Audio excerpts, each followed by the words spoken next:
आप तो अभी भी टेक्निकली आरजेडी में हैं। जी जी। प्रशांत किशोर की सभा में गए।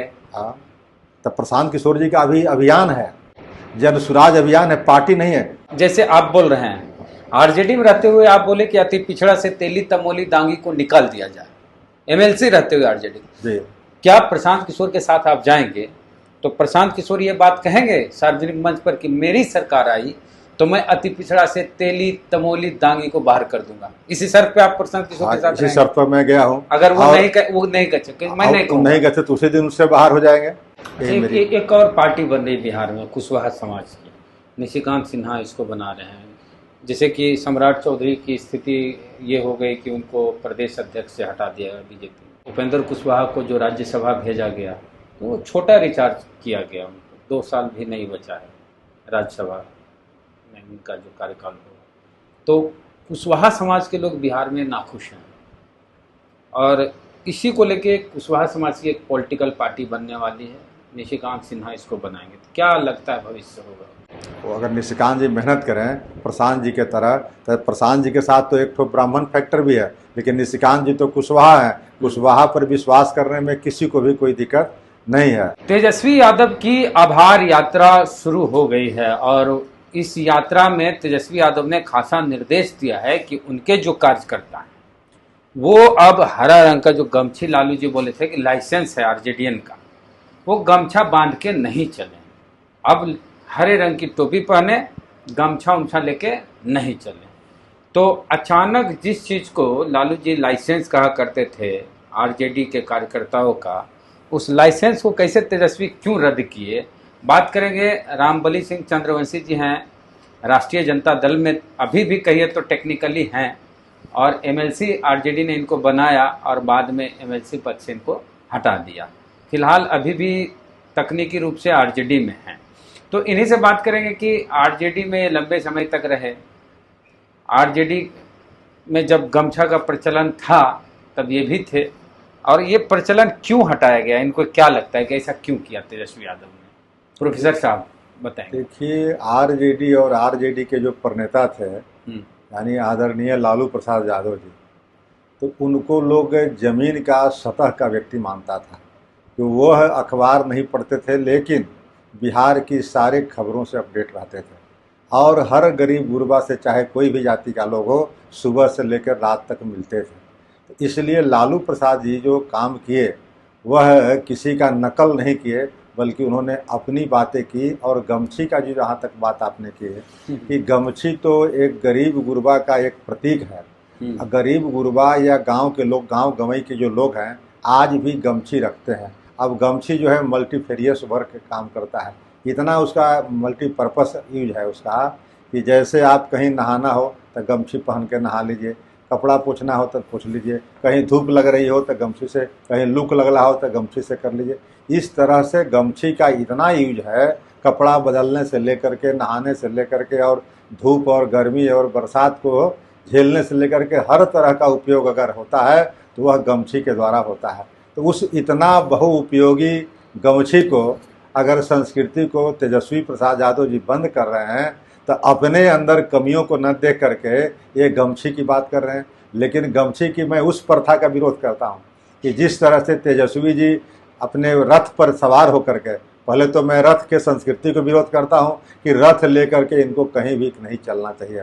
गाड़ी से चलें, जीप से चलें और सब पे चलें। रथ जो है वो एक सामंती प्रवृत्ति झलकता है उससे, और रथ पर खड़ा होकर के गमछी को ऐसे ऐसे करते थे। इसका मतलब क्या होता था कि अपने लोगों को ललकारते थे और उससे उतना ही दूर गरीब गुरबा, कमज़ोर, दलित और अति पिछड़ा के लोग भागता था।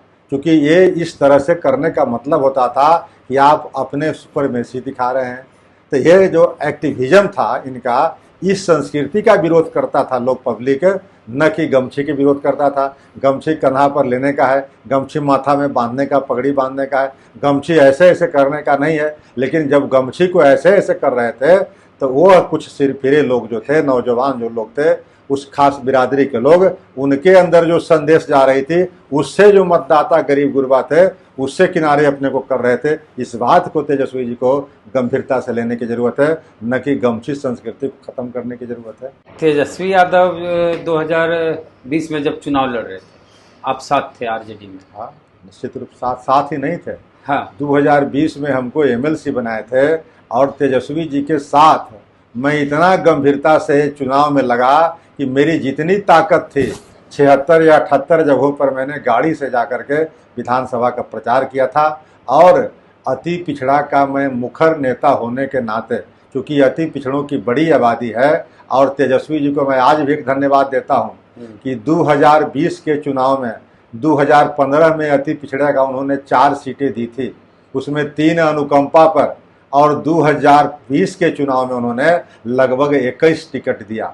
तो 21 टिकट देने के पीछे राज क्या था कि मैं अति पिछड़ा प्रकोष्ठ का अध्यक्ष था और मैं एमएलसी बन गया था, मुझे चुनाव लड़ना नहीं था, तो मैं हर दिन 2-4 लोगों का एडवोकेसी करता था अति पिछड़ा के। लेकिन तेजस्वी जी ने 21 अति पिछड़ा के टिकट देने के बावजूद भी इसको उन्होंने प्रचार नहीं किया, कभी प्रेस कॉन्फ्रेंस करके बिहार के अति पिछड़ों को यह बताने का काम नहीं किया कि मैंने इतने भारी संख्या में आज तक कोई पार्टी ने नहीं दिया, मैं दिया हूं। अगर ये बताए होते तो 2020 में जो मानसिकता थी बिहार के आम लोगों की कि तेजस्वी प्रसाद जी के हाथों में बिहार की सत्ता सौंप दी जाए, लेकिन कुछ बेईमानी से, और उस बेईमानी में भी मनोज झा ऐसे लोगों पर मैं आज तोहमत लगाता हूं। हाँ। कि जिस तरह से दिन के उजाले में कलेक्टर के द्वारा, रिटर्निंग अफसर के द्वारा रिजल्ट को प्रभावित किया जा रहा था, रिजल्ट को रोक दिया गया था, उस समय तेजस्वी जी को चाहिए था सड़क पर निकलना और बिहार की चक्का को जाम कर देना चाहिए था। लेकिन इनका जो प्रवक्ता है मनोज झा जी, ये चुनाव आयोग से मिलने गए और कहे कि मैं मुकदमा करूंगा। ये मुकदमा से बिहार में बात बनती है और चुनाव आयोग में जाने से बात बनती है। टिट फॉर टैट की जरूरत थी, जैसा को तैसा। जिस तरह से बिहार में दिन के उजाले में लोग देख रहे थे कि किस तरह से सत्ता के प्रभाव से यह दुरुपयोग हो रहा है रिजल्ट, वैसे परिस्थितियों में अगर तेजस्वी जी रोड पर उतर जाते तो पूरा बिहार का चक्का जाम हो जाता। जो जहां लोग थे वही संघर्ष के लिए उतारू हो जाते। ऐसी कौन सी नौबत आई कि आरजेडी ने या फिर कहें तेजस्वी ने आपको एमएलसी पद से हटा दिया? देखिए, तेजस्वी जी ने खुद सुनील जी को चिट्ठी लिखा कि रामबली जी के सदस्यता समाप्त करने के लिए आप पत्र लिखिए। मैं ये मानता हूं कि मेरी लड़ाई कहीं भी आरजेडी से नहीं थी, आज भी नहीं है। मेरी लड़ाई सिर्फ नीतीश कुमार जी से थी। वो भी नीतीश कुमार से इसलिए थी कि नीतीश कुमार जी ने 2015 में अपेक्षाकृत संपन्न जातियों को अति पिछड़ा में डाल दिया। इस बात को लेकर के मैंने सदन में भी कई बार कहा, और सदन में कहने के कारण नीतीश कुमार जी ने एक बार हमें कहा कि रामबली जी क्या आप विरोध करते हैं, आइए आप बैठ के बात कर लें। बैठ के बात करने में गया तो नीतीश कुमार जी ने कई लोगों के सामने कहा कि मुझसे ये गलती हो गई है रामबली जी, अब उसको 10 दिन का मौका दीजिए, इसको सुधार कर लेंगे। हमें 10 दिन नहीं 15 दिन का हो, 1 महीना का मौका सुधार लेकिन कर लिया जाए।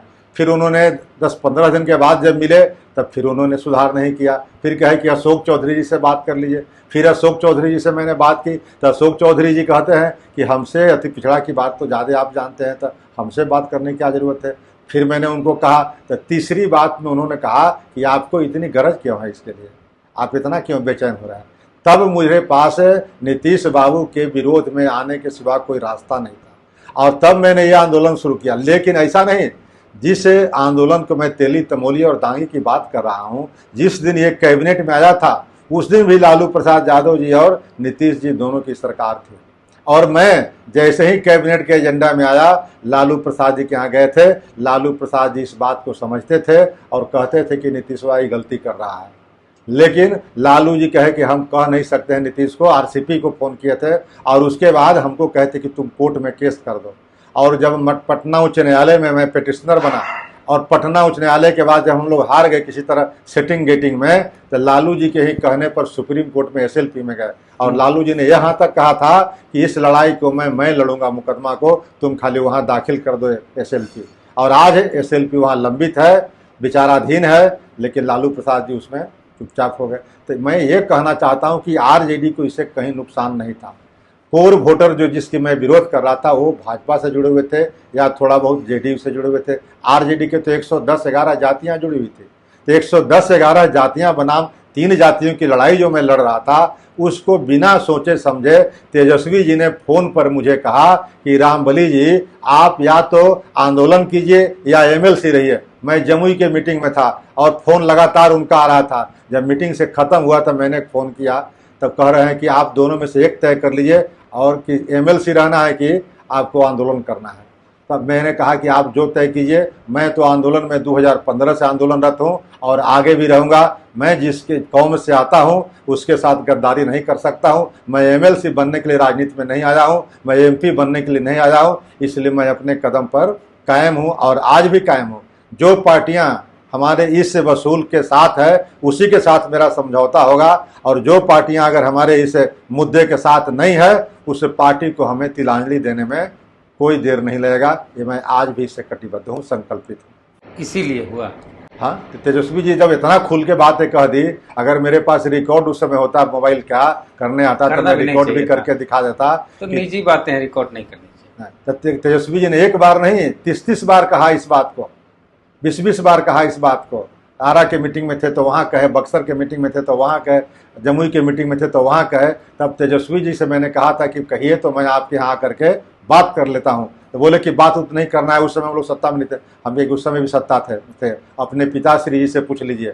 लेकिन उसके बावजूद भी उन्होंने निकाल दिया। स्टिंग ऑपरेशन में जो आपका स्टिंग ऑपरेशन में एक आरोप लगाई गई थी, 3 आरोप हम पर लगाए गए थे जो उनकी याचिका थी। उसमें एक आरोप की बात मैंने कह दिया, तेली तमोली दाई का मूल आरोप यही था, उसके डॉक्यूमेंट्स, उसके पेपर कटिंग वगैरह। एक और छोटा सा एक लाइन का आरोप था कि रामबली सिंह जी ने डिप्टी सीएम को, मुख्यमंत्री तेजस्वी जी, उप मुख्यमंत्री जी शराब पीते हैं। लेकिन इस बात पर भी तेजस्वी जी ने फोन किया था, तब मैंने कहा था कि ये स्टिंग ऑपरेशन है। मैंने कोई बयान नहीं दिया, मैं एक गॉसिप कर रहा था, कोई व्यक्ति इसको टेप कर रहा था, रिकॉर्ड कर रहा था। तो मैंने भी उसमें पूरी बात, संदर्भ को छांट दिया गया। संदर्भ ये था कि मैंने कहा था कि जो लोग शराब पीते थे पहले, वो आज भी शराब पी रहे हैं। तो उस पर उसने कहा कि तेजस्वी जी भी शराब पी रहे हैं। हमें कि तेजस्वी जी अगर पीते होंगे तो पी रहे हैं। मैं तो सब बात पर सब लोगों पर कराऊंगी, या मैं तेजस्वी जी पर अकेले नहीं करा। जो लोग पीते थे वो पी रहे हैं किसी न किसी तरह से।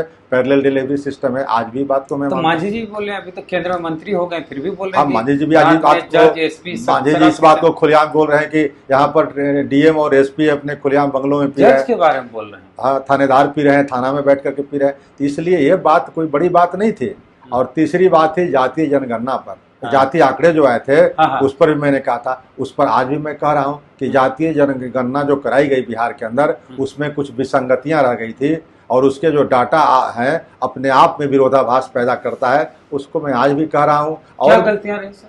गलतियां मैंने ये कहा था कि जब 500 करोड़ रुपये खर्च किए बिहार सरकार ने, तो जातीय आंकड़े उसको ठीक से कराना चाहिए था, माने पारदर्शी होना चाहिए था और एक्यूरेसी होना चाहिए था।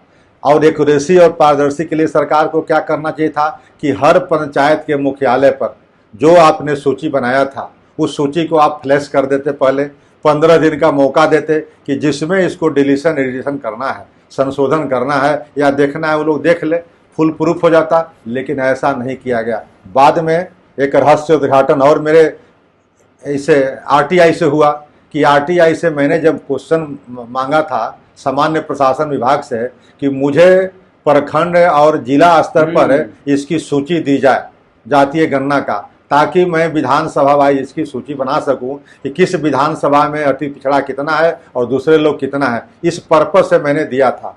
लेकिन जो वहाँ सामान्य प्रशासन विभाग से जो आरटीआई का जवाब मिला वो बड़ा चौंकाने वाला था। उस डिप्टी सेक्रेटरी का जवाब है कि मैंने सर्वेक्षण प्रखंड स्तर पर, पंचायत स्तर पर, जिला स्तर पर किया ही नहीं, तो आपको मैं सूची कहाँ से दे सकता हूँ। तो आप समझ लीजिए कि बिहार का जब आंकड़ा जिला स्तर पर नहीं होगा, प्रखंड स्तर पर, पंचायत पर नहीं होगा, तो ये बिहार का फिगर कहाँ से मिलेगा।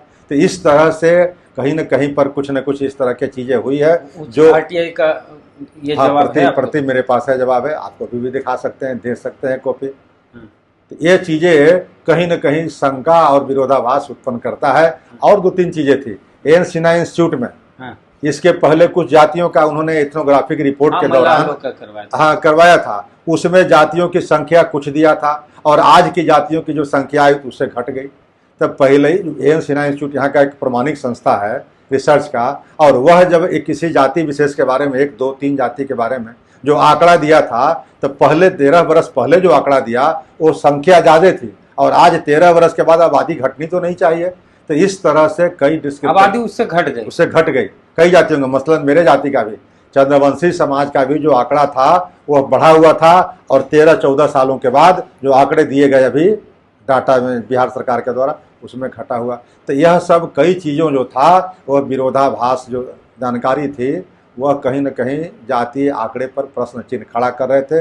तो इन सवालों पर मैं कल भी बोलता था, आज भी बोल रहा हूँ और भविष्य में ही बोलूँगा। मैं तो एक पटना विश्वविद्यालय का शिक्षक था, तो मैं वहीं पर पढ़ते पढ़ाते हुए अपनी काम कर लेता, लेकिन जब मैं राजनीति में आया हूँ तो राजनीति में मैं आया हूँ अपने कुछ वसूलों के लिए। आरजेडी में बने रहेंगे या कहीं और जाएंगे?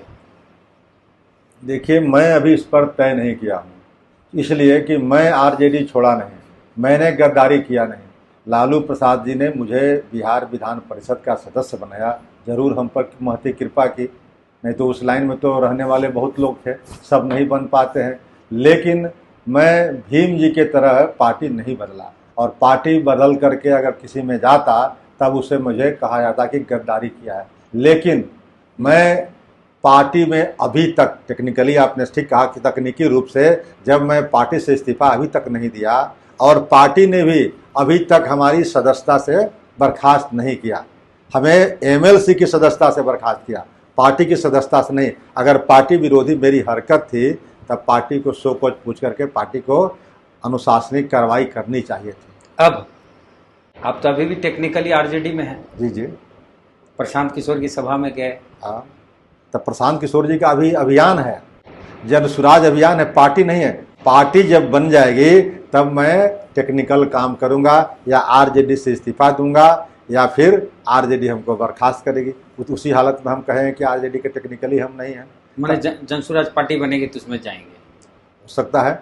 अभी तक तो मैंने कहा कि मैं तय नहीं किया हूँ, अभी तक क्लियर नहीं कि आप नहीं किया। अभी मैं अपने मुद्दों के साथ हूँ जो अगर हमारा, जैसे आप बोल रहे हैं आरजेडी में रहते हुए, आप बोले कि अति पिछड़ा से तेली तमोली दांगी को निकाल दिया जाए, एमएलसी रहते हुए आरजेडी जी, क्या प्रशांत किशोर के साथ आप जाएंगे तो प्रशांत किशोर ये बात कहेंगे सार्वजनिक मंच पर कि मेरी सरकार आई तो मैं अति पिछड़ा से तेली तमोली दांगी को बाहर कर दूंगा? इसी शर्त पे आप प्रशांत किशोर के साथ इसी शर्त पर मैं गया हूँ। अगर वो नहीं कहते, मैं नहीं कहते तो उसी दिन उससे बाहर हो जाएंगे।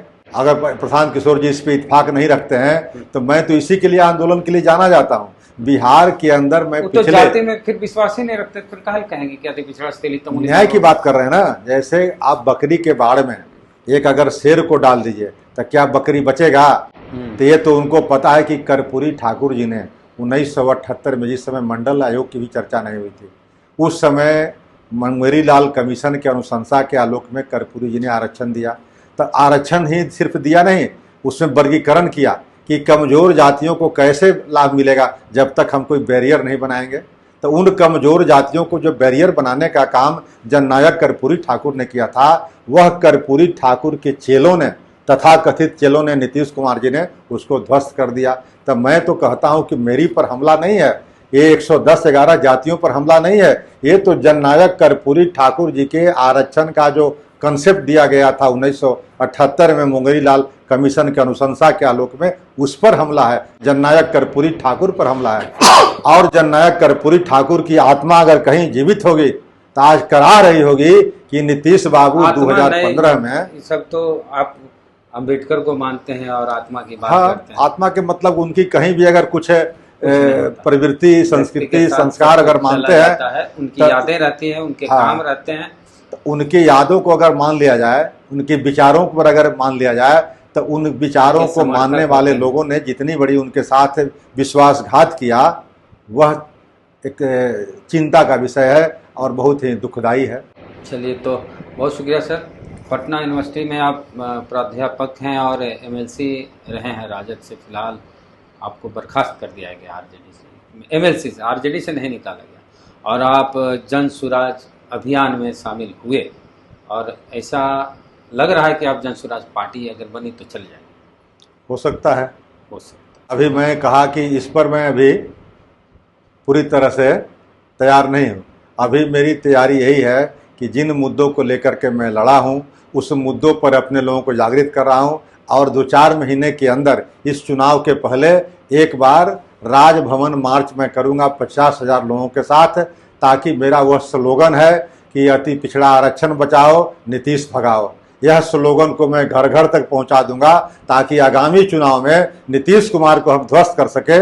या तो हमारी मांगी मानी जाए और नहीं तो नीतीश कुमार ध्वस्त हो। अति पिछड़ों का इतना बड़ा नुकसान करने वाला व्यक्ति आज अति पिछड़ों का स्वांग भरता है कि मैं उसका हितैषी हूं, मैं उसका नेता हूं।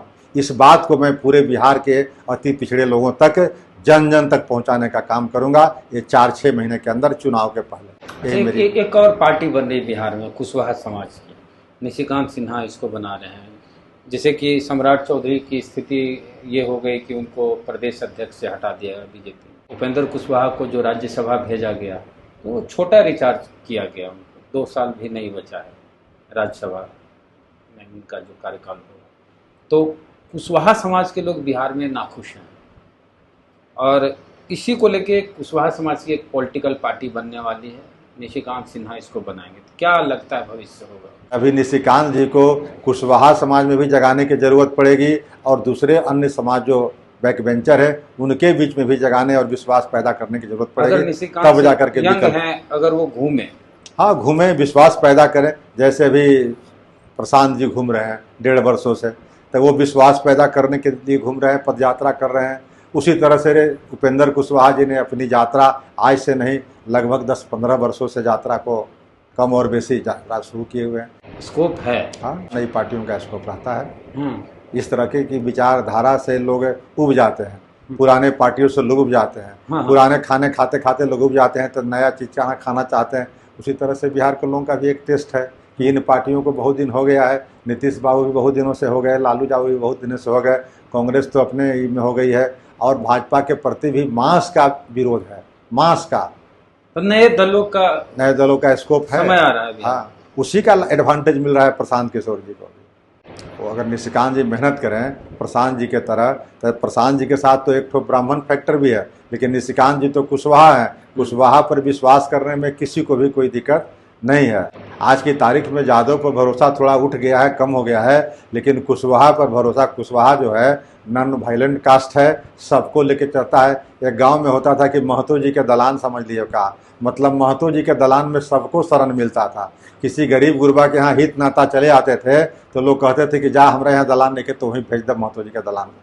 तो महतो जी के दलान में कितनों किसी को आए, चाहे वो किसी जाति के हो, अति पिछड़ा दलित के, वहाँ जा करके बैठ जाते थे। वही अगर भूमिहार के दलान में चले जाते, राजपूत और ब्राह्मण के दलान में चले जाते, तो सवेरे पहर उठने के बाद क्या करता था कि जो हित नाता के लोग आते थे तो उनसे वो बेगारी करवाना शुरू कर देता था। कहता था कि हो तोरा के तो जानले पानी की तू बढ़िया, तोरा घर में पगहा बनावे वाला लोग, तोरा गाँव के लोग, तने हई पगहवा बनावो तो पगहा बनवा लिया, तो तू तो बड़ा जवान, बड़ा खटिया बनवा लिया। उसके बाद भी नहीं हुआ तो गोड़ दबवा लिया, तेल लगवा लिया। तो इस तरह से किसी न किसी रूप में सामंती लोग वसूल करते थे। लेकिन महतो जी के दलान में ये सब नहीं थी। वहाँ एक तरह से समाजवाद था, वहाँ एक तरह से समतावाद था, इसलिए सबको शरण मिलता था। तब महतो जी पे जाने में किसी को दिक्कत नहीं। प्रशांत किशोर की जात को लेकर दिक्कत हो सकता है ब्राह्मण, लेकिन निशिकांत चूंकि कुशवाहा तो दिक्कत कम हो सकेगा। चलिए, शुक्रिया सर बातचीत के लिए। प्रतिक्रिया आप लोग दीजिए अपनी, पूरी बातचीत को लेके लंबी बातचीत हुई, प्रतिक्रिया कमेंट बॉक्स में दें। जय भीम, जय भारत।